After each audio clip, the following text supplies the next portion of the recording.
మనం అపోస్తల కార్యాలను ధ్యానం చేస్తున్నామండి. మరి వారం 12వ అధ్యాయం కంప్లీట్ చేసుకున్నాము.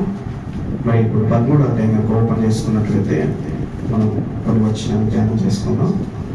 వీలైతే ఈ అధ్యాయాన్ని కంప్లీట్ చేయడానికి ప్రయత్నం చేద్దాము. మరి బైబిల్ గ్రంథాలు ఉన్నటువంటి ప్రతి ఒక్కరూ అపోస్తల కార్యాలు 13వ అధ్యాయము మొదటి నుంచి గమనించవలసిందిగా మనం చేస్తున్నాను. ఒకరు చదివి సహాయం చేయవలసిందిగా మనం చేస్తున్నాం. అంత్యోకులోనున్న సంఘములో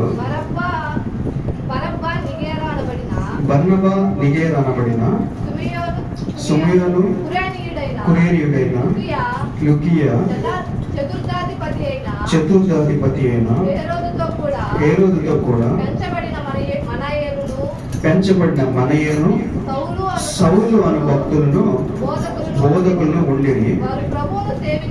వారు ప్రభువును సేవించుచు ఉపవాసము చేయుచుండగా పరిశుద్ధాత్మ నేను బర్నబాను సౌలును పిలిచిన పని కొరకు వారిని నాకు ప్రత్యేకపరచుడని వారితో చెప్పాను. అందుకే వారు ఉపవాసం ఉండి ప్రార్థన చేసి వారి మీద చేతులుంచి వారిని పంపించాలంటే మళ్ళీ కంటిన్యూ చేసుకున్నాం. అపోస్తల కార్యాలు 13వ అధ్యాయం చూసినట్లయితే ఈ మొదటి 3 వచనాల్లో మనకి ఏం కనపడుతుంది అంటే, కొంతమంది వ్యక్తులు దేవుని కోసం కనిపెట్టుకొనొచ్చు ప్రార్థిస్తున్నట్టుగా కనపడుతుంది. అయితే వాళ్ళల్లో ఇద్దరిని మాత్రమే దేవుడు నిర్ణయించుకొని వారు చేసినటువంటి పని నిమిత్తము వారిని ప్రత్యేక పరచండి అని చెప్పి జ్ఞాపకం చేసినట్లుగా మనకు కనపడుతుంది. అంటే ఎంతమంది ప్రార్థిస్తున్నా కూడా వారిలో ఒక ఇద్దరిని దేవుడు ప్రత్యేక పరచమని చెప్తూ ఉన్నాడు. ఏం చెప్తున్నాడు? ప్రత్యేక పరచమని చెప్తూ ఉన్నాడు.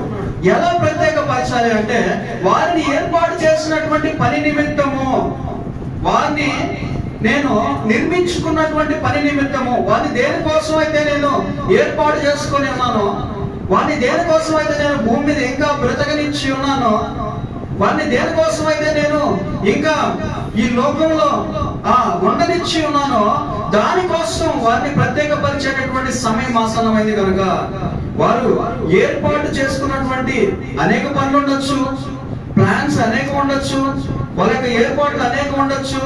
అయితే వారి సమయం వచ్చింది. ఇప్పుడు ఏమొచ్చింది? వారి సమయం వచ్చింది.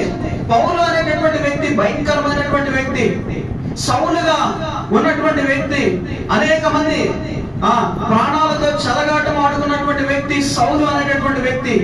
మరి ఈ వ్యక్తి ఇప్పుడు సమయాన్ని, దేవుని యొక్క సమయాన్ని ఉపయోగించుకునేటటువంటి టైం, దేవుని కోసం పనిచేసేటటువంటి సమయం వచ్చింది. ఇప్పుడు ఆ వ్యక్తిని ప్రత్యేకపరచండి. ఇప్పుడు దాకా ఎవరు చూసాం మనము? అపోస్తల కార్యాల మొదటి నుంచి ఎవరెవరిని చూసాము? యోహాను చూసాము, ఇంకెవరిని చూసాము? పేతురుని చూసాము, ఇంకెవరిని చూసాము? ఇంకా అనేక మంది శిష్యులను చూసాము మనం. కొంతమంది చనిపోయారు, కొంతమంది శిరచ్ఛేదన చేయబడ్డారు, కొంతమంది పారిపోయారు ఆ ప్రాంతంలో నుంచి. దేవుని భక్తులుగా ఉన్నటువంటి వాళ్ళు, దేవుని కోసం పనిచేయాలని నిర్ణయించుకున్నటువంటి వాళ్ళు ఆ సమాజంలో నుంచి త్రోసివేయబడ్డారు, వేరొక ప్రాంతానికి త్రోలివేయబడ్డారు.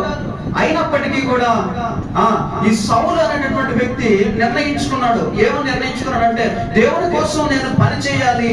ఇదిగో ఒక వ్యక్తి నాతో మాట్లాడాడు, ఒక గొప్ప వెలుగును చూశాను నేను. ఏం చూశాడంట ఆయన? గొప్ప వెలుగును చూశాను నేను. ఆ వెలుగు ఎవరు అని నేను గ్రహించాను. ఆ వెలుగు నిమిత్తం నేను పని చేయడానికి సిద్ధంగా ఉన్నాను. ఇప్పుడు నా సమయం వచ్చింది అన్నట్టుగా పౌలు అక్కడ ప్రత్యేకపరచబడడానికి సిద్ధమైనట్టుగా కనపడుతుంది. ఏం కనపడుతుంది? అయితే ఇక్కడ అనేక మంది ప్రార్థిస్తూ ఉంటే వాళ్ళు ఒక ఇద్దరిని సపరేట్ చేశాడు. చూడండి, దేవుని రాజ్యం ఎప్పుడు కూడా జీరోకి వచ్చేది. ఎక్కడికి వచ్చేదో? దేవుని రాజ్యం ఎప్పుడు కూడా ఎంటీ అయిపోదు. దేవుని రాజ్య స్థాపన జరిగినది మొదలుకొని ఆయన కోసము యోధులైతేనేమి, ఆయన కోసం సైనికులైతేనేమి, ఆయన కోసం పనిచేసేటటువంటి వారైతేనేమి ఒకరికి సంబంధం లేనటువంటి వారైనప్పటికీ కూడా వాళ్ళ సమయం వాళ్ళకి ఏర్పాటు చేయబడి ఉంది. చూసారా, ఇప్పుడు వరకు మన పేతురును చూసాము, కొర్నేలును చూసాము, ఇలా అనేక మందిని చూస్తూ వచ్చాము. అయితే ఇప్పుడు సౌలు ఎలాంటి వాడంటే ఎవ్వరికి తెలియదు సౌలు మారాడని. సౌలుని ఒక అధికారిగా మాత్రమే గమనించారు. ఇప్పుడు వరకు సౌలుని ఒక ప్రాంతానికి ఏర్పాటు చేయబడినటువంటి అధికారిగా మాత్రమే చూశారు. అయితే ఇప్పుడు సౌలు రెడీ అయ్యాడు. ఎలా రెడీ అయ్యాడంటే personal touch with God. Personal touch with God అంటే దేవుని యొక్క వ్యక్తిత్వాన్ని తనకై తాను గ్రహించినటువంటి వ్యక్తిగా. ఎవరో చెప్తే విని మారడం కాదు, ఎవరో చెప్తే విని అవునా అని తెలుసుకోవడం కాదు, ఎవరో చెప్తే విని ఇది ఇలా జరిగిందా అని నమ్మడం కాదు. పర్సనల్ గా ఒక వెలుగును చూశాడు సౌలు, పర్సనల్ గా దేవుని యొక్క స్వరాన్ని విన్నాడు సౌలు, పర్సనల్ గా దేవునితో సంభాషించాడు సౌలు. అప్పుడు సౌలు నమ్మి ఆయనతో పనిచేయడానికి తనను సిద్ధం చేసుకున్నాడు. ట్రైనింగ్ వచ్చింది, ట్రైన్ అయ్యాడు. ఇప్పుడు పాస్టర్ కావాలంటే ఏం చేయాలి? ట్రైన్ అవ్వాలి, వినాలి, నమ్మాలి, మారాలి, ట్రైన్ అవ్వాలి. నెలలు కావచ్చు, సంవత్సరాలు కావచ్చు, రోజులు కావచ్చు, ఏమవ్వాలి? ట్రైన్ అవ్వాలి. ట్రైన్ అయ్యాడు. సౌలు కోసం అనేక మంది ప్రార్థన చేశారు, సౌలు కోసం అనేక మంది విజ్ఞాపన చేశారు దేవునికి. సౌలు ఎద్దకు వచ్చి బర్నబా అనేటటువంటి వ్యక్తి అయితేనేమి ఇంకా అనేక మంది వచ్చి సౌలుతో మాట్లాడుతున్నారు, సౌలుని అడుగుతూ ఉన్నారు, సౌలా నా సహోదరుడా అని లోపల ఉన్న బాధను కూడా మిగుకొని దేవుడు చెప్పాడు అనేటటువంటి ఉద్దేశంతో సౌలు ఎద్దకు వచ్చి సౌలుని అభిషేకించడానికి, సౌలుతో మాట్లాడడానికి, సౌలుతో ముచ్చటించడానికి, సౌలుతో కలిసిపోవడానికి సిద్ధమయ్యారు. ఏమయ్యారు? సౌలుతో కలిసిపోవడానికి సిద్ధమయ్యారు. సౌలు ఎలాంటి వాడు ఎనగా అనేది వారికి ఇప్పుడు అవసరం లేదు. సౌలు యొక్క పాత జీవితం ఎలాంటిది అనేది వారికి అవసరం లేదు. సౌలు యొక్క మనస్తత్వం ఎంతకుముందు ఎలా ఉండింది అనేది అవసరం లేదు. ఒక కొత్త వ్యక్తిని చూస్తూ ఉన్నారు సౌలులో. నూతనముగా జన్మించినటువంటి ఒక గొప్ప మనస్సును మార్చుకున్నటువంటి వ్యక్తిని చూస్తున్నారు సౌలులో. సిద్ధమయ్యారు సౌలుతో పాటు నడవడానికి, సిద్ధమయ్యారు సౌలుతో పాటు యుద్ధం చేయడానికి, సిద్ధమయ్యారు. సౌలు యొక్క మనస్తత్వాన్ని బట్టి వాడితో పాటు సౌలు కూడా కలిసిపోవడానికి సిద్ధమయ్యాడు. అయితే ఇదంతా వెనక ఉండి నడిపిస్తుంది ఎవరు? పరిశుద్ధాత్మ దేవుని యొక్క కార్యం. హల్లెలూయా, గట్టిగా స్తుతి చెప్తాము. మరి ఇక్కడ కనుక చూసినట్లయితే ఈ యొక్క యెషయా గ్రంథం 42వ అధ్యాయము 6వ వచనం ఒకసారి గమనించినట్లయితే మనకు ఒక చిన్న వచనం కనపడుతుందండి. యెషయా గ్రంథం 42 ఒకసారి చదువుతారా? ఎవరి కన్నులు తెరుచుటకు? గుడ్డివారి కన్నులు తెరుచుటకు, బంధింపబడిన వారిని చెరసాలలో నుండి వెలుపలికి తెచ్చుటకు, చీకటిలో నివసించు వారిని బందీ గృహంలో నుండి వెలుపలికి తెచ్చుటకు యెహోవానగు నేనే నీతి విషయములలో నిన్ను పిలిచి నీ చెయ్యి పట్టుకొని ఉన్నాను. చూడండి, దేవుడు మాట్లాడినప్పుడు దేవుని యొక్క మాట కనుక చూసినట్లయితే, విన్నట్లయితే ఆయన అంటూ ఉన్నాడు, భయంకరమైనటువంటి పరిస్థితుల్లో ఉన్నటువంటి నేను ఇదిగో నిన్ను లేపడానికి, ఇదిగో చీకటిలో ఉన్నటువంటి వారిని వెలుగులోకి తీసుకురావడానికి, బంధించబడినటువంటి వారిని బయటికి తీసుకురావడానికి, ఇదిగో బందీ గృహములో ఇక నేను బయట ప్రపంచాన్ని చూడలేనులే అనుకున్నటువంటి వారిని బయటికి తీసుకురావడానికి నేను ఏం చేసుకొని ఉన్నాను? ఏర్పాటు చేసుకొని ఉన్నాను. బ్రతుకు అంటే తెలియనటువంటి వారికి నిజమైనటువంటి జీవితం ఎలా ఉండదో చూపించడానికి, సమాధానం లేనటువంటి పరిస్థితిలో కుడిగిపోతున్నటువంటి వారిని లేవనెత్తడానికి, పాపపు ఊబిలో ఇరుక్కుపోయినటువంటి వారిని పైకి లేపడానికి ఇదిగో నేను నిన్ను ఏర్పాటు చేసుకొని ఉన్నాను. దేవుడు నిర్ణయించుకొని కనుక ఉంటే, దేవుడు కనుక నిర్ణయించుకొని కనుక ఉంటే నువ్వు అనేక ప్లాన్స్ చేస్తున్నప్పటికీ, నువ్వు అమెరికా వెళ్ళాలని టికెట్లు కొనుక్కున్నప్పటికీ, నువ్వు ఆఫ్రికా వెళ్ళాలని టికెట్లు కొనుక్కున్నప్పటికీ, ఇదిగో నేను ఐఏఎస్ అయిపోవాలి, నేను ఐపీఎస్ అయిపోవాలి, నేను చదువులో ఉన్నతమైనటువంటి పొజిషన్కి వెళ్ళి నేను అక్కడ స్థిరపడి అనేక మందిని ఎలాలి అని నీకు ఆలోచనలో ఉన్నప్పటికీ నీ ప్లాన్స్ అని వర్కౌట్ అవ్వవు. నిన్ను ఆయన ఏ విధంగా మలుచుకొని ఎక్కడ నిలబెట్టి ఎక్కడ నీ ద్వారా పని చేయించుకోవాలని నిర్ణయించుకొని ఉంటాడు. ఆ సమయాన్ని ఎవడు ఆపలేడు ఈ ప్రపంచంలో. అది ప్రేమైనప్పటికీ, అది కత్తులైనప్పటికీ, అది ఖడ్గమైనప్పటికీ, అది రాజులైనప్పటికీ, అది న్యాయాధిపతులైనప్పటికీ ఎవ్వరు కూడా నిన్ను ఆయన యొద్ద నుంచి పక్కకి లాగలేరు అని బైబిల్ వాక్యం తెలియజేస్తుంది. గట్టిగా సూచన హల్లెలూయా. మరి నువ్వు చేయాల్సినంత ఒకటే ఏంటంటే, నా ద్వారా నువ్వు చేయాల్సినటువంటిది ఏదైనా ఉందా? ఇదిగో ఇన్ని సంవత్సరాలు ఈ భూమి మీద నేను నివసిస్తున్నాను, ఇన్ని సంవత్సరాలు నేను ఈ భూమి మీద జీవిస్తున్నాను, నా ద్వారా చేయాల్సినటువంటి కార్యాలు ఏదైనా ఉన్నాయా? నా ద్వారా నువ్వు ఏదైనా చేయించుకోవాలనుకుంటున్నావా? ఒక్కసారి మన లైఫ్ లో ప్రార్థించేటప్పుడు, ప్రభువా నువ్వు ఈ లోకానికి పంపించావు, ఈ లోకంలో నిలబెట్టావు, ఇన్ని అవమానాలు తట్టుకునేటట్టు చేసావు, ఇంత భయంకరమైనటువంటి అసహనమైనటువంటి పరిస్థితుల్లో ఓర్పుతో నిలబడేటట్టు నాకు గొప్ప ఓర్పునిచ్చావు. ఇదిగో భయంకరమైనటువంటి వ్యక్తుల మధ్య నేను నడుచుకుంటూ వెళ్తున్నప్పటికీ కూడా వారు నాకు ఎలాంటి హాని కూడా తలపెట్టనివ్వకుండా నీ ఖడ్గాన్ని మధ్యలో ఉంచావు. అయితే ఇప్పుడు నా ద్వారా నువ్వు చేయించుకోవాల్సినటువంటి కార్యం ఏదైనా ఉందా ప్రభువా? ఈ జీవితానికి అర్థం ఏదైనా ఉందా అని ప్రార్థించాలని బైబిల్ గ్రంథం తెలియజేస్తూ ఉంది. మరి పౌలు అయితే ప్రార్థించాడు, బర్నబా అయితే ప్రార్థించాడు, అక్కడ ఉన్నటువంటి భక్తులు అయితే చూస్తున్నప్పుడు వారందరూ కూడా ప్రార్థిస్తూ ఉన్నారు.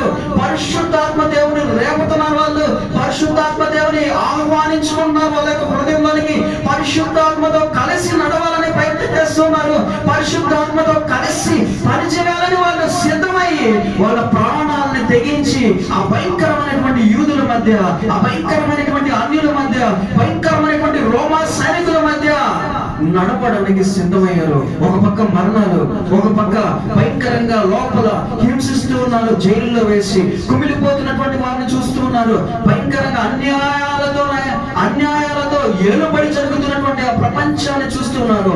యేసు ప్రభు అని పేరు చెప్తే తీసుకువెళ్ళి శిరచ్ఛేదనం చేసేటటువంటి పరిస్థితుల్లో నడుస్తున్నప్పటికీ వాళ్ళ యొక్క ప్రార్థన ఆగట్లేదు. వాళ్ళ మోకాళ్ళు వంగి దేవుని వైపు, ఆకాశం వైపు చూసి ఇదిగో దేవునితో మాట్లాడడం ఆపడం లేదు. ఆ మధ్యాహ్న కాలంలో అయితేనేమి, ఉదయ కాలంలో అయితేనేమి, సాయంకాల కాలంలో అయితేనేమి, సమయంలోనూ అసమయమందును దేవుని కోసం ప్రార్థించడం ఆపట్లేదు, దేవునితో మాట్లాడడం ఆపట్లేదు. దేవదూతల యొక్క ప్రార్థనను అందిపించుకుంటూ వారితో మాట్లాడడానికి ప్రయత్నం చేస్తూనే ఉన్నారు. మరి అలాంటి సందర్భంలో దేవుడు ఏర్పాటు చేసుకుని బయటికి పిలుస్తున్నారు. ఇదిగో వాళ్ళిద్దరి మీద మీరు చేతులుచి ప్రార్థన చేయండి, వారితో నేను మాట్లాడాలనుకుంటున్నాను, వారి ద్వారా నా కార్యాలు చేయించుకోవాలనుకుంటున్నాను, వారిని నేను ముందుకు నడిపించాలనుకుంటున్నాను. చూడండి 4వ వచనం నుంచి కంటిన్యూ చేస్తాను. దయచేసి 13వ అధ్యాయం అపొస్తలుల కార్యాలు 4వ వచనం నుంచి కంటిన్యూ చేస్తారా? కాబట్టి మీరు పరిశుద్ధాత్మ చేత పంపబడిన వారై సెలూకయకు వచ్చి అక్కడి నుండి ఓడ ఎక్కి గుబ్రకు వెళ్ళిరి. వారు సలామీలో ఉండగా యూదుల సమాజ మందిరములో దేవుని వాక్యము ప్రచురించుచుండిరి. యోహాను వారికి ఉపచారము చేయువాడై ఉండెను. ఆ ద్వీపమంతటా సంచరించి పాపు అను ఊరికి వచ్చినప్పుడు గారడి వాడును అబద్ధ ప్రవక్తయునైన బర్-యేసు అను ఒక యూదుని చూచిరి. ఇతడు వివేకము గలవాడైన సెర్గీ పౌలు అను అధిపతి యొద్ద ఉండెను. అతడు బర్నబాను సౌలును పిలిపించి దేవుని వాక్యము వెనుగొని. కంటిన్యూ చేద్దాము, వెయిట్ చేయండి.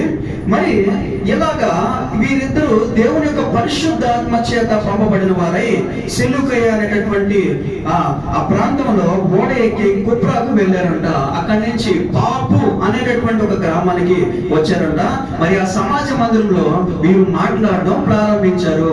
మనం కనుక చూసినట్లయితే సౌలు సమాజ మందిరంలో మాట్లాడడం మొదటిసారిగా మనం ఇక్కడ అపొస్తలుల కార్యాల్లో గమనిస్తామండి. మరి ఆయనతో పాటు బర్నబా అనేటటువంటి వ్యక్తి కూడా ఉన్నాడు. మరి వీళ్ళు సమాజ మందిరంలో మాట్లాడడం మొదలు పెట్టినప్పుడు వీళ్ళ మాటలు ఎలా ఉన్నాయంటే కొంచెం ఆశ్చర్యాన్ని కలిగించేటట్టుగా ఉన్నాయి. ఎలా ఉన్నాయి? కొంచెం ఆశ్చర్యాన్ని కలిగించేటట్లుగా ఉన్నాయి. ఏదో కొంచెం తేడాగా ఉన్నాయి వీళ్ళ మాటలు, ఏదో కొత్తగా ఉన్నాయండి. రోజు చదివేట ఉన్నటువంటి ఆ మోషే ధర్మశాస్త్రాన్ని చదువుతున్నారు కానీ వాటికి అర్థాలు వేరే విధంగా చెప్తున్నారు. ఏంటి వీళ్ళు? వీళ్ళ మాటలు నిజమేనా? ఇప్పుడు వరకు మేము విన్నటువంటి మాటలు ఒక రకంగా ఉంటే వీళ్ళు చెప్పేటటువంటి మాటలు వేరే రకంగా ఉన్నాయేంటి? తేడాగా బోధిస్తున్నారేంటి? తేడాగా మాట్లాడుతున్నారేంటి? పైపెచ్చు దానికి సరి అయినటువంటి సమాధానాలు ఇస్తున్నారేంటి? అసలు వీళ్ళ కథ ఏంటి అని చెప్పేసి ఒక వ్యక్తి వాళ్ళని పిలవమని చెప్పాడు. ఎవరంటే ఆ వ్యక్తి? ఎవరైనా బాలియేసు అనేటటువంటి ఒక వ్యక్తి. ఎవరైనా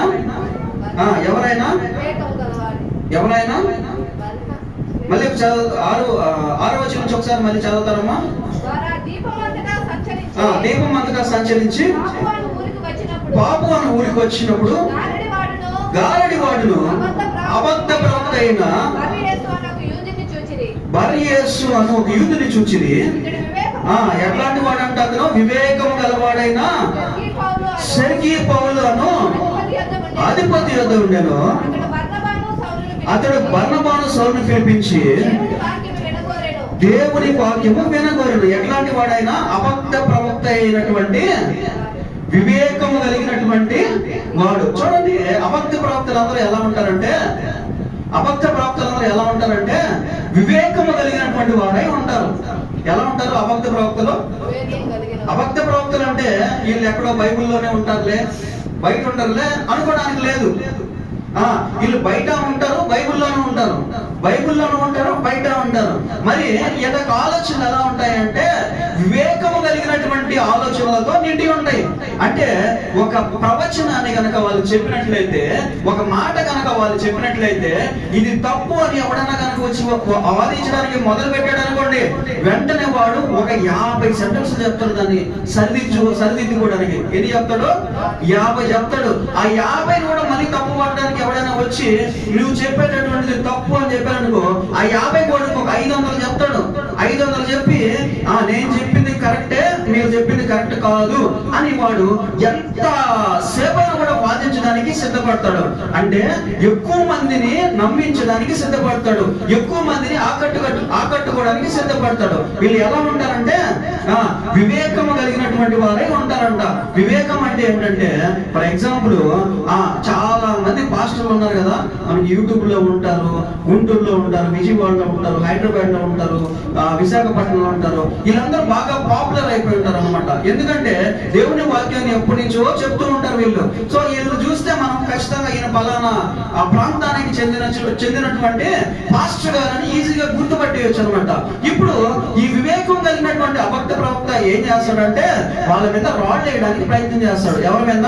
మనకి బాగా తెలిసినటువంటి వ్యక్తులు ఎవరైతే ఉన్నారో, వీళ్ళకి బాగా వాక్యం వచ్చిన మనం ఎవరినైతే అనుకుంటూ ఉంటామో వాళ్ళ మీద రాళ్ళు వేస్తారు. ఫస్ట్ ఏమేస్తారో? రాళ్ళు వేస్తారు. వాళ్ళు చెప్పేటటువంటిది అబద్ధము, వాళ్ళు చెప్పేటటువంటిది కరెక్ట్ కాదు, బైబిల్ని తప్పుగా బోధిస్తున్నారని ఒక 4-5 రాళ్ళు వేసాం అనుకో, మనం ఏం చేస్తాం? అరే ఈయనెవరో కొత్తగా వచ్చినట్టున్నాడే, కొత్త విషయాలు చెప్తూ ఉన్నాడే, మరి చెప్పేటటువంటి విషయాలు ఏదో తేడాగా ఉన్నట్టున్నాయి అని చెప్పేసి మనం గమనించినప్పుడు వాడు అందరినీ పాపులర్ వ్యక్తులను మాత్రమే టార్గెట్ చేసుకుని పాపులర్ వ్యక్తి మీద మాత్రమే రాళ్ళు వేస్తూ వస్తున్నాడు కదా. అప్పుడు మనం అందరం ఆకర్షితులం అవుతాం. అరే ఈయన కొత్తగా చెప్తూ ఉన్నాడు, ఈయన చెప్పేది కూడా ఎందాం మనము, ఎంత భయంకరమైనటువంటి వ్యక్తిని విమర్శిస్తున్నాడంటే ఈయనకి ఎంత నాలెడ్జ్ ఉండాలి, ఎంత తెలివితేటలు ఉండాలి, ఎంత జ్ఞానం ఉండాలి అని చెప్పేసి మనము అట్లా ట్రాక్ పక్కకు తప్పేసి ఈ వ్యక్తిని మనం ఫోకస్ చేస్తాం. తీరా చూస్తే ఏమవుతుందంటే వీడు వివేకము కలిగినటువంటి వాడు, వీడు తెలివితేటలు ఎక్కువ ఉన్నాయన్నమాట వీడి దగ్గర. కాబట్టి వీడేం చేస్తాడంటే రకరకాలుగా అన్ని మార్గాల్లో నుంచి వాడిని నమ్మినటువంటి ప్రజల్ని లాక్కెళ్ళి మరలా తిరిగి ఎక్కడికి వస్తాడు? అదే గుడికి వస్తాడు. కాబట్టి వివేకము కలిగినటువంటి ప్రవక్తలు, అబద్ధ ప్రవక్తలు అనబడేటటువంటి వారి దగ్గర మనము చాలా జాగ్రత్తగా ఉండాలి. గట్టిగా సూచన హల్లెలూయా. మరి ఈ వివేకము కలిగినటువంటి అబద్ధ ప్రవక్త గమనించినప్పుడు నిజమైనటువంటి ప్రవక్తలను చూసినప్పుడు ఎలా ఉందంటే ఆయనకి వీళ్ళేదో వచ్చారు ఈ ప్రాంతానికి, వీళ్ళు చెప్పేటటువంటి మాటలు తేడాగా ఉన్నాయి, వీళ్ళు చెప్పేటటువంటి మాటలు నిజముగా కూడా అనిపిస్తున్నాయి, ఈ సౌలు మరియు బర్నబా చెప్పేటటువంటి మాటలు అర్జెంటుగా వీళ్ళని నడిపించేటటువంటి ఆత్మ ఏదైతే ఉందో అది తెలుసుకోవాలి, నేను నాకు ఉపయోగపడుతుంది అన్నట్టుగా అక్కడికి పిలిపించినట్లుగా కనబడుతుంటది. కంటిన్యూ చేస్తారమ్మా. అయితే ఎలూమా విశ్వాసం నుంచి తొలగింపవలనని యత్నం చేసి వారిని ఎదిరించను. ఎలుమాను పేరునకు గారడి వాడని అర్థము. అందుకు పౌలు అనబడిన సౌలు పరిశుద్ధాత్మతో నిండిన వాడే అతన్ని తేరి చూచి సమస్త కపటముతోను సమస్త దుర్మార్గముతోను నిండినవాడ, అపవాది కుమారుడా, సమస్త నీతికి విరోధి,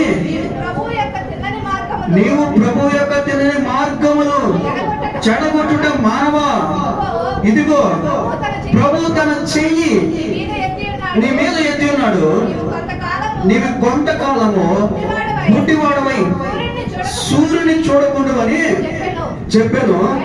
వెంటనే మబ్బును చీకటియు అతని కమ్మెను కనుక అతను తిరుగుచ్చు ఎవరైనా చెయ్యి పట్టుకొని నడిపిద్దురా అని వెదక్కుచుంటాను. చూడండి, ఎలుమ అనేటటువంటి వ్యక్తి ఎలాంటి వాడంటే జోకరుడు. ఎలాంటి వ్యక్తుడు?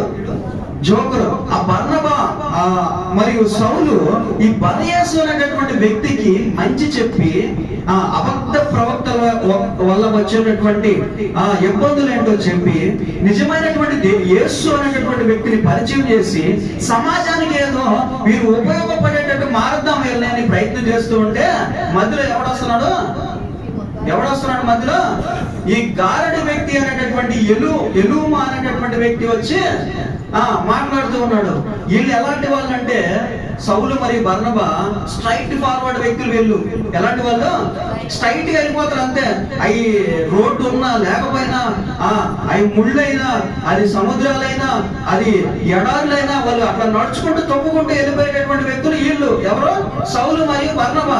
ఈ మధ్యలో వీడు వచ్చి అబ్బా ఇది అలాగా ఇది ఇలాగా అని చెప్పేసి ఎలా చేస్తున్నాడు వాళ్ళని మధ్యలో యేసు ప్రభువుని గురించి చెప్తూ ఉంటే దూరనే పట్ల వాడు మధ్యలో వచ్చి అడ్డుపడతా ఉన్నాడు. సెటైల్ వేస్తున్నాడు, జోకులు వేస్తున్నాడు, కామెడీ చేస్తున్నాడు. అక్కడ నిలబడి ఏం చేస్తున్నాడు? కామెడీ చేస్తున్నాడు. అక్కడ నిలబడి వాక్యానికి విరుద్ధంగా జోకులు వేస్తున్నాడు, వాక్యానికి విరుద్ధంగా కొన్ని సెటైల్ వేస్తున్నాడు, ప్రశ్నలు వేస్తున్నాడు. చూడండి, ఈ మధ్యాహ్న కాల సమయంలో దేవుని వాక్యానికి వ్యతిరేకంగా చిక్కులు పెట్టేటటువంటి వ్యక్తులు ఎవరైనా కనుక ఉన్నట్లయితే స్ట్రైట్ ఫార్వర్డ్ గా మాట్లాడుతున్నటువంటి దేవుని యొక్క వాక్యానికి మధ్యలో ఇది ఇలా కాదు, ఇది అలా కాదు, దీంట్లో ఇది ఉంది, దీంట్లో అది దాగి ఉంది, బైబిల్ గ్రంథం ఏం చెప్తుందో దానికి వ్యతిరేకంగా ఎవడైనా కనుక వచ్చి మాట్లాడడం కనుక మొదలు పెట్టినట్లయితే ఈ మధ్యాహ్న సమయంలో పరిశుద్ధాత్మ దేవుడు చెప్తున్నటువంటి విషయం ఏంటో తెలుసా? ఇదిగో మబ్బును మరియు చీకటిని కమ్మి మీ కళ్ళు అంధకారం అయిపోతాయి కొంతకాలము అని దేవుడు హెచ్చరిస్తూ ఉన్నాడు. ఎవరిని? దేవుని యొక్క ఖడ్గము అనేటటువంటి వాక్యానికి, దేవుని యొక్క భయంకరమైనటువంటి ఈ ఆయుధానికి అడ్డం కనుక వచ్చినట్లయితే ఏమవుతుంది? తెగిపోతారు. పదునైనటువంటిది అది. కత్తి కంటే పదునైనటువంటిది. కత్తికైనా ఒక పక్క మాత్రమే పదును ఉంటదేమో, దీనికి రెండు వైపులు ఇటు వచ్చి పట్టుకోవాలనుకున్నా అటు వచ్చి పట్టుకోవాలనుకున్నా, కుడిని ఎడమకి గాని ఎడమని కుడికి గాని చేయాలనుకుని కదా ప్రయత్నం చేస్తున్నట్లయితే దేవుని యొక్క వాక్యం ఏం చేస్తుంది? ఖడ్గం ఎలాగైతే ఛేదిస్తుందో అలాగా ఛేదించడానికి షార్ప్ అయినటువంటిది, పదునైనటువంటిది అని బైబిల్ గ్రంథం తెలియజేస్తుంది. అలా ఈ ఎలుమ అనేటటువంటి ఈ యొక్క గారడి వ్యక్తి, ఈ ఎలుమ అనేటటువంటి ఒక వ్యక్తి దేవుని యొక్క వాక్యానికి వ్యతిరేకంగా వచ్చి నిలబడినటువంటి వ్యక్తి ఏమైపోయాడో కళ్ళు బాగొట్టుకొని అందుడైపోయి ఎవరైనా వచ్చి నాకు సహాయము చేస్తారా అని చెప్పేసి అడుక్కునేటటువంటి పరిస్థితికి వచ్చాడు. మరి ఇంకొక క్రాస్ రెఫరెన్స్ మనము చూద్దాము. ఇక్కడ కనుక చూసినట్లయితే ద్వితీయోపదేశ గ్రంథము 18వ వచనం 10-12 ఒకసారి గమనిస్తున్నారండి. ద్వితీయోపదేశ గ్రంథం 18వ వచనము 10 నుంచి 12 వచనం. 18వ అధ్యాయము 10వ వచనం నుంచి చదువు. తన కుమారునైనను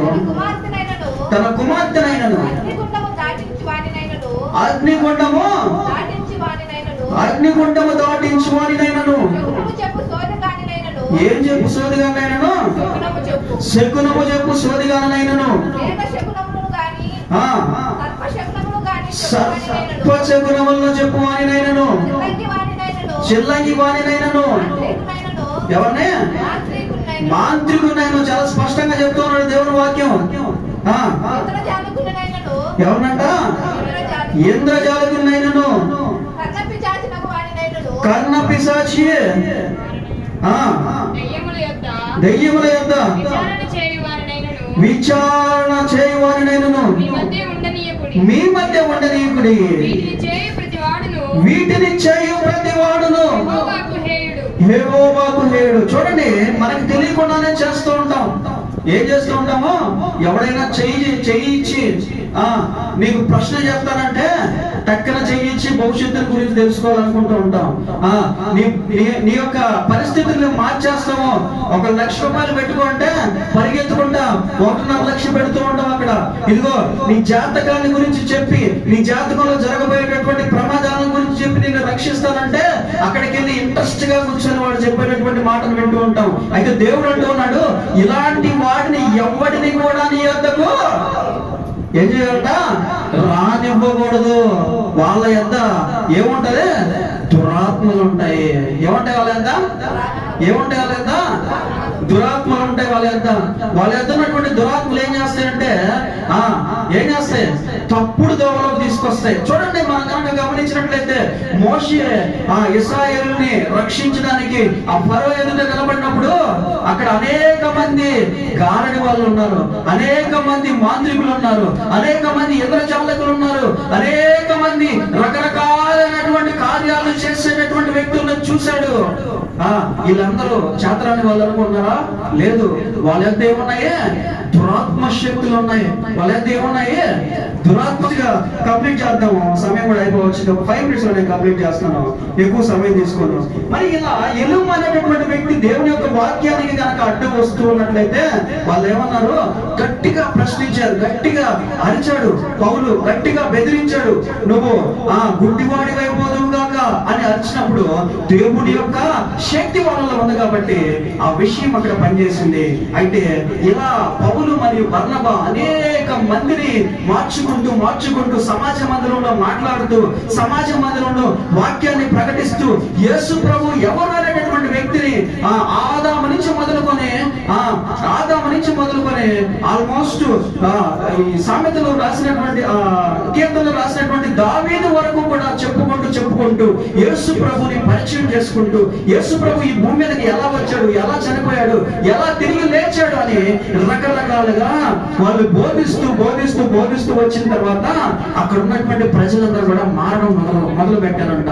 అక్కడ ఉన్నటువంటి యూదులందరూ కూడా భయముతో, భక్తితో దేవుణ్ణి విశ్వసించడం మొదలు పెట్టారంట. అనేక మంది అధికారులు, అక్కడ ఉన్నటువంటి వాళ్ళందరూ కూడా నిజమైనటువంటి దేవుడు ఎవరు అని తెలుసుకునేటటువంటి మార్గంలో వాళ్ళందరూ కూడా నిమగ్నం అయిపోయారంట. అక్కడ ఉన్నటువంటి పెద్ద పెద్ద అధికారులు అనబడేటటువంటి వ్యక్తులందరూ కూడా, అక్కడ ఉన్నటువంటి సైనికులు అయితేనేమి, అక్కడ పనిచేస్తున్నటువంటి వారైతేనేమి, నిజమైనటువంటి దేవుడు ఈయన చెప్తున్నటువంటి వ్యక్తి, ఈయన పరిచయం చేస్తున్నటువంటి వ్యక్తి అని నమ్మడం మొదలు పెట్టారంట. అంతేకాదు, ఈ సౌలు మరియు బర్నబా అనేటటువంటి ఇద్దరు వ్యక్తులు కూడా అనేక కార్యాలు అక్కడ ఉన్నటువంటి వారికి చేసి చూపించడం, అక్కడ ఉన్నటువంటి వారిని మార్చడము, అక్కడ ఉన్నటువంటి వారికి కొత్త దేవుని యొక్క శక్తుల్ని పరిచయం చేయడం మనం చూస్తూ ఉంటామంట. చూడండి, 40వ వచనం ఒకసారి చదువుతారా? 13వ అధ్యాయము 40వ వచనం.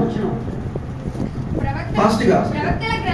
ప్రవక్తల గ్రంథమందు చెప్పబడినది మీ మీదికి రాకుండా చూచుకునుడి.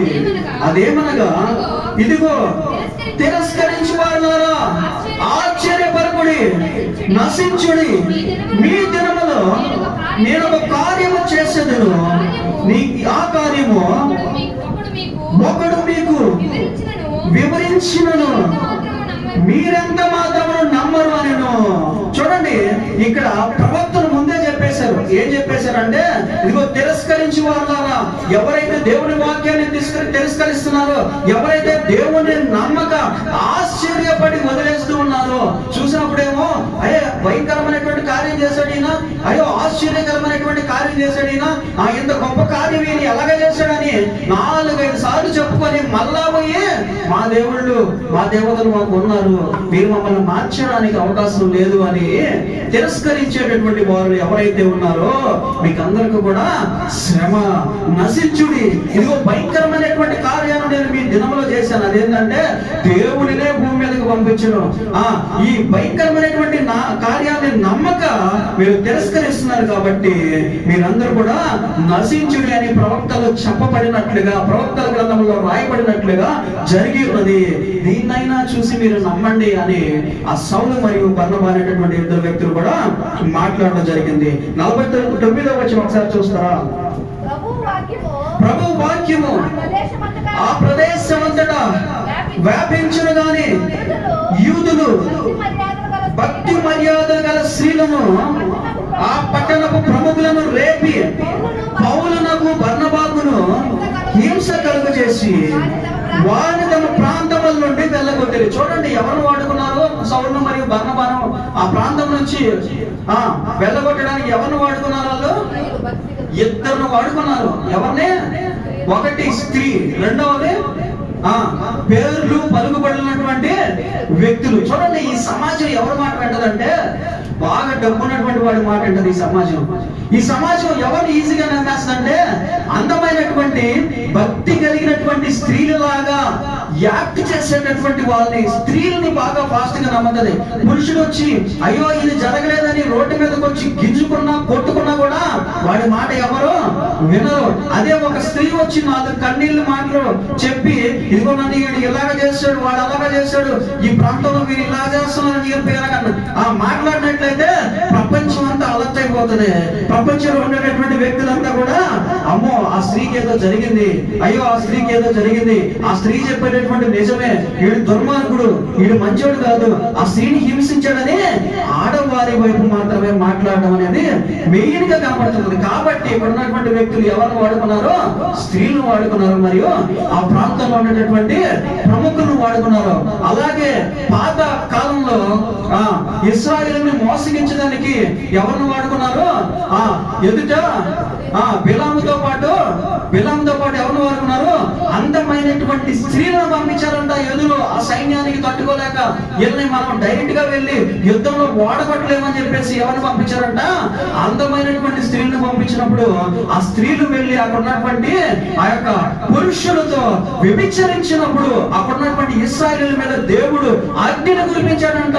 వాళ్ళందరినీ కూడా ఎవరైతే దేవుని మాటకు వ్యతిరేకంగా ఆ స్త్రీలను పట్టుకున్నారో వాళ్ళందరూ కూడా అక్కడే మరణించినట్లుగా, ఓడిపోయినట్లుగా, ఇండైరెక్ట్ గా ఆ యొక్క ఇశ్రాయేలు అంతా కూడా ఓడిపోయినట్లుగా మనకి కనపడుతూ ఉంటుంది. ఇలాంటి సందర్భాల్లో స్త్రీలను వాడుకున్నారు. ఆ ప్రాంతంలో ఉన్నటువంటి ప్రముఖులను రేపి పౌలునకు బర్నబాకు హింస కలుగజేసి, ఒక స్త్రీ వచ్చి కొట్టినప్పుడు లేదా దుర్భాషలు ఆడినప్పుడు, ఒక స్త్రీ వచ్చి ఆ సమాజంలో నిలబడి రోడ్లో నిలబడి భయంకరంగా మాట్లాడుతున్నప్పుడు సౌలు గాని బర్నబా గాని వెళ్ళి తిరిగి కొట్టలేరు కదా, తిరిగి చేయి చేసుకోలేరు కదా, తిరిగి వాళ్ళలాగే బూతులు మాట్లాడలేరు కదా, తిరిగి వాళ్ళలాగే నిందించలేరు కదా. అలాంటి సందర్భంలో వీళ్ళు పాపానికి దూరంగా వెళ్ళిపోవాలని చూస్తారు. ఎవరు? సౌలు మరియు బర్నబా. అయితే వెళ్ళే ముందు మాత్రము ఒక మాట అన్నట్లుగా కనపడుతుంది. చివరి వచనం ఒకసారి చూస్తారు, 51వ వచనం నుంచి ఒకసారి చూస్తారండి. వీరు తమ పాదధూళిని వారి తట్టు దులిపివేసి ఈ కొనియాకు వచ్చి అయితే శిష్యులు ఆనందభరితులై పరిశుద్ధాత్మతో నిండిన వారని ఏం చేశారంటే వీళ్ళు పాదధూళిని దులిపివేశారంట. ఎందుకు పాదధూళిని దులిపివేశారంటే అది దేవుని సన్నిధిలో సాక్షార్థమై వాళ్ళు పడినటువంటి శ్రమకు సాక్ష్యము, వాళ్ళు పడినటువంటి హింసకు సాక్ష్యము, వాళ్ళు చేసినటువంటి బోధకు సాక్ష్యము, వాళ్ళు తిరిగినటువంటి ప్రతి ప్రాంతంలో మాట్లాడినటువంటి ప్రతి మాటకు సాక్ష్యం ఏంటయ్యా అంటే పాదధూళి. చూడండి, కొంతమంది అంటూ ఉంటారు, ఇదిగో నేను బాప్టిజం తీసుకున్నాను, లేదా పలానా వ్యక్తి బాప్టిజం తీసుకున్నాడు, ఆయన బూడిదైపోయాడంట. ఏమైపోయాడంట? బూడిదైపోయాడంట. బాప్టిజం తీసుకున్నాడు, యాక్సిడెంట్ అయిందంట. ఆ కర్మాగారంలో భయంకరమైనటువంటి మంటలు చెలరేగాయంట, బూడిద కూడా మిగలలేదంట. మరి పాతి పెట్టమని చెప్పాడు కదా దేవుడు, ఇదిగో పెట్టిలో పెట్టి దాచిపెట్టండి, వాళ్ళు మరలా తిరిగి లేస్తారు నా రెండవ రాకళ్ళు అని చెప్పారు కదా. మరి ఈ బూడిద అయిపోయినాడు కదా. మా బంధువైనటువంటి ఈ వ్యక్తి, అతను బాప్టిజం తీసుకున్నటువంటి వాడు కదా, అతని బూడిది కూడా మాకు దొరకలేదు, అతని పోడ్చడానికి మాకు అవకాశం కూడా లేకుండా పోయింది. మరి ఈ వ్యక్తి ఎలా రెండవ రాకల్లో లేస్తాడని ప్రశ్నలు అడుగుతూ ఉంటారు. ఇక్కడ అంటూ ఉన్నారు, ఆ చివరి వచనంలో ఏ సాక్ష్యం చెప్తుంది అక్కడ? పాదధూళి సాక్ష్యం చెప్తుంది. దేని సాక్ష్యం చెప్తుంది?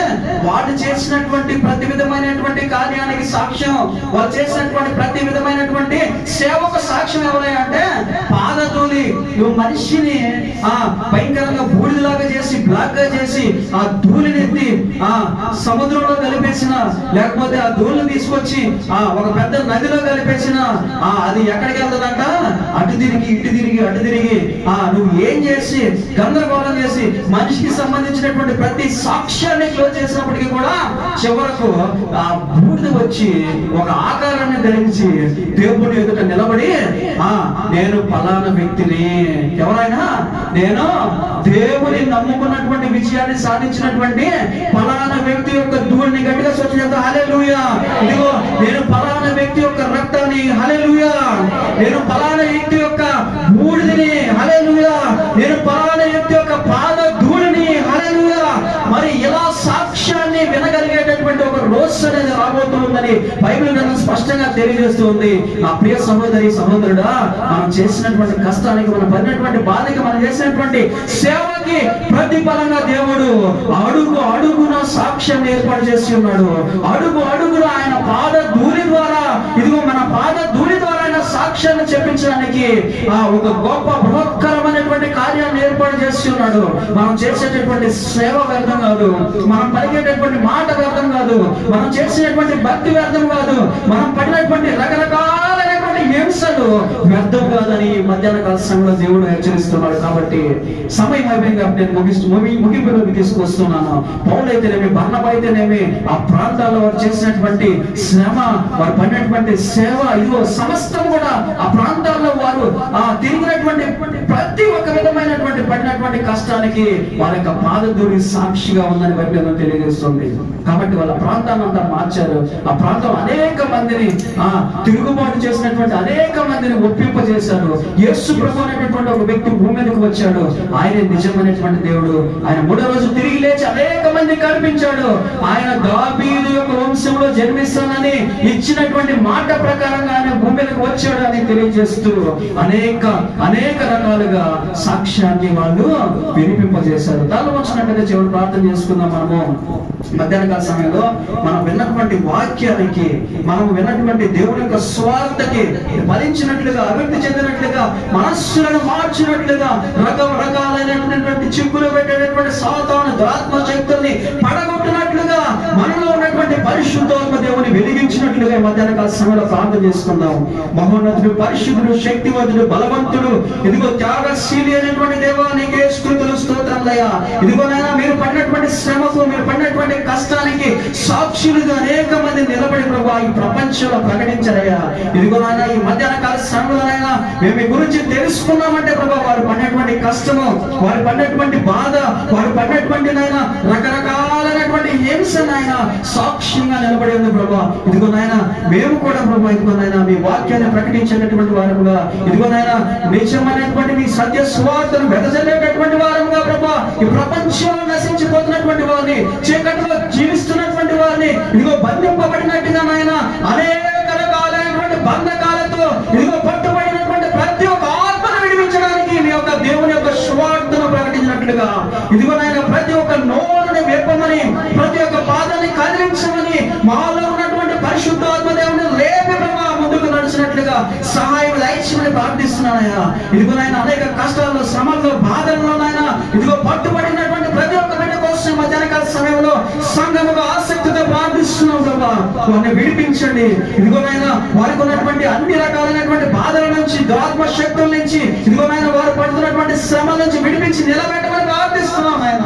ఇదిగోనైనా ఇదిగో ఆసక్తితో సంవత్సరాల కాలాల పాటు ప్రభా ఇదిగో మోకాలేసి ప్రార్థి ప్రార్థిస్తున్నటువంటి వారినైతేనేమే ప్రభా, ఇదిగో నాయన ఉపవాసంతో మీ సన్నిధిలో నిలబడి ప్రభా మీకోసం ఆసక్తితో ప్రార్థిస్తున్నటువంటి ప్రతి వేళ కోసం ఈ మధ్యాహ్నకాల సమయంలో నాయన సంఘము ఆసక్తితో ప్రార్థిస్తున్నాను దేవా. ఇదిగో నాయన విడిపోయినటువంటి జీవితాలను కట్టమని ప్రార్థిస్తున్నామయ్యా. ఇదిగో నాయన పేదరికంతో నాయన ఆర్థిక సంబంధమైనటువంటి అనేక రకాలైనటువంటి బాధలతో జీవిస్తున్నటువంటి వాళ్ళు నాయన, తెగిపోయినటువంటి వాళ్ళైతేనేమే ప్రభా, ఇదిగో నాయన నిరుద్యోగులుగా ప్రభా ఈ లోకంలో నాయన కన్నీటితో మీ వైపు చూస్తున్నటువంటి బిడ్డలైతేనేమే ప్రభా, ఇదిగో ఆసక్తి కలిగిన ఆయన మీ వాక్యాన్ని ప్రచురించాలని నాయన, ఇదిగో సమయం లేక నాయన స్ఫూర్తి లేక ఇదిగో నాయన నిలబడి ఉన్నటువంటి ప్రతి బిడ్డని మధ్యాహ్నకాల సమయంలో మీరు లేపమని ప్రభా, శక్తినివ్వమని పరిశుద్ధాత్మ ద్వారా నాయన ప్రతి ఒక్క బిడ్డని తాకమని ప్రార్థిస్తున్నాను మధ్యాహ్నకాల సమయంలో ప్రభా. ఈ సంఘాన్ని జ్ఞాపకం చేసుకోండి. ఇదిగో నాయన ఈ సంస్థను DRGSM సంస్థను మీరు జ్ఞాపకం చేసుకుని నాయన దాని వెనక నిలబడి నడిపిస్తున్నటువంటి ఇదిగో నాయన క్రిస్టియన్స్ పాస్టర్ గారు అయితేనేమే ప్రభా, ఆ బిడ్డ ద్వారా నాయన కలిసి పనిచేస్తున్నటువంటి అనేక మంది ఆశికులను బట్టి ప్రార్థిస్తున్నా మధ్యాహ్నకాల సమయంలో, వారి కుటుంబాన్ని బట్టి ప్రార్థిస్తున్నా, సంఘ పెద్దలను బట్టి ప్రార్థిస్తున్నా, వెనకాల బట్టి ప్రోత్సహిస్తున్నటువంటి ప్రతి బిడ్డను బట్టి ప్రార్థిస్తున్నా నాయన, సంఘంలో ఉన్నటువంటి ప్రతి కుటుంబాన్ని బట్టి ప్రార్థిస్తున్నా, వారికి ఇచ్చినటువంటి నాయన ఇదిగో సంతానాలను బట్టి ప్రార్థిస్తున్నానయ్యా, వారి చదువులను బట్టి ప్రార్థిస్తున్నాను ప్రభా, వారు చేస్తున్నటువంటి ప్రతి విధమైనటువంటి వ్యాపారాలను బట్టి ప్రార్థిస్తున్నాయి మధ్యాహ్నకాల సమయంలో. ఇదిగో నాయన మీరు చేయుతనివ్వండి, మీరు శక్తినివ్వండి, మీరు బలమనివ్వండి ప్రభా, తెలివితేటలు వివేకమును దయచేసి ప్రార్థిస్తున్నానయ్యా. ఇదిగో నాయన అనేక రకాలైనటువంటి ప్రక్క మార్గంలోనికి నాయన జారిపోతున్నటువంటి బిడ్డలను మీరు గట్టిగా పట్టుకొని నిలబెట్టమని ప్రార్థిస్తున్నాయి మధ్యాహ్నకాల సమయంలో నా దేవా, సహాయం దయచేయండి ప్రభా. ఇదిగో నాయన ఇంకా అనేక మంది నాయన ఇదిగో మీ స్వార్థ ద్వారా ముందుకు సాగినట్లుగా సహాయం దయచేయమని ప్రార్థిస్తున్నాను నా దేవా. ఇదిగో నాయన ఇలాంటి వాక్యములు నాయన ఇంకా అనేకం నాయన మేము విని మా హృదయంలో దాచుకుని ప్రభా వాటిని ఫలింప చేసుకున్నట్టుకు సహాయం దయచేయమని ప్రార్థిస్తూ నజరేయుడైనటువంటి యేసు నామములో వేడుకుంటున్నాను ప్రియ పరలోకపు తండ్రి, ఆమేన్. హల్లెలూయా. పరలోక ప్రార్థన చేసుకున్నాం. పరలోక మందున మా తండ్రి, నీ నామం పరిశుద్ధపరచబడిన గాక, మీ రాజ్యం వచ్చును గాక, మీ చిత్తం పరలోకమందు అలాగే భూమి మీద నెరవేరును గాక. మాకు కావాల్సిన ఆత్మీయ ఆహారం మాకు దయచేయండి. మరణ సమయం క్షమించిన ప్రకారంగా మనల్ని మీరు క్షమించండి. మన శోధన యొక్క కీడుని తప్పించండి. ఎందుకంటే రాజ్యం, బలము, మహిమ, శక్తి సర్వం నిరంతరం మీరే ఉన్నారేవా. ఆమేన్. మన తండ్రి అయిన దేవుడు, ఆయన కుమారుడైన యేసుక్రీస్తు వారి కృప, పరిశుద్ధాత్మ దేవుడు